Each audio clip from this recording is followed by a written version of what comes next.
Jolly mood. ஒரு கிராமத்தில் ஒரு வேட்டை நாயும் சேவலும் நண்பர்களாக இருந்தார்கள்.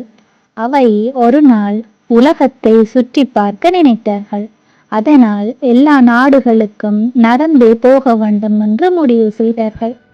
பக்கத்து ஊருக்கு போக காட்டு வழியாக நடந்து போய்க் கொண்டிருக்கும் போது ரொம்ப இருட்டி விட்டது. அதனால் அன்றிரவு அங்கேயே இருக்க முடிவு செய்தார்கள். அங்கே நித்திரை கொள்ளும் போது காட்டு விலங்குகளிடமிருந்து தங்களை பாதுகாக்க ஒரு நல்ல இடத்தை தேடினார்கள்.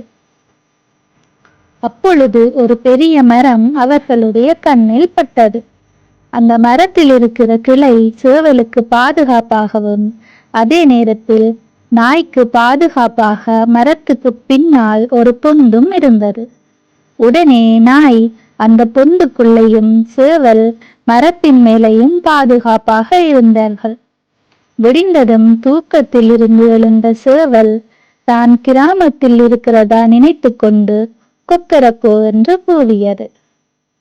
அதை கேட்ட நரியொன்று இன்றைக்கு நல்ல இரை மாட்டிவிட்டது என்று நினைத்து கொண்டு அந்த மரத்தடிக்கு ஓடி வந்தது.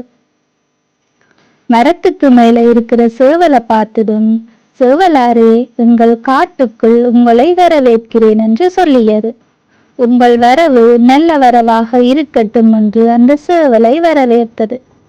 கீழே இறங்கி வாருங்கள் சேவலாரே, நாம் நண்பர்களாக இருக்கலாம் என்றது. அதை கேட்ட சேவல் உஷாராகிவிட்டது.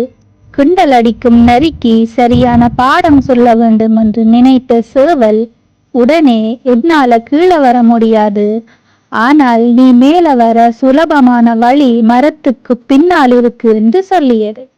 உடனே பின் வழியா மேல போகலாம் என்ற ஆசையுடன் நரி மரத்துக்கு பின்னால் போனது. சேவல் சொன்னதையெல்லாம் அமைதியாக கேட்டுக்கொண்டிருந்த வேட்டை நாய், அடடா, இந்த நரி சேவல் நண்பரை பிடித்து சாப்பிட போகுது என்று பயந்தது. கடைசியாக சேவல் நரியை பின்னால் வர சொன்னது நாய்க்கு புரிந்தது.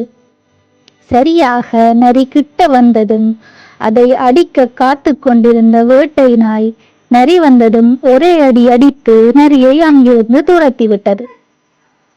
புத்திசாலியாக இருந்தால் தங்களுக்கு வரும் எல்லா ஆபத்துக்களையும் தவிர்க்கலாம் என்று தெரிந்து கொண்ட சேவலும் வேட்டை நாயும் ஒன்றுக்கொன்று துணையாக எல்லா ஊர்களையும் சுற்றி பார்த்து சந்தோஷப்பட்டன. இந்த கதை உங்களுக்கு பிடிச்சிருந்தா லைக் பண்ணுங்க, சப்ஸ்கிரைப் பண்ணுங்க.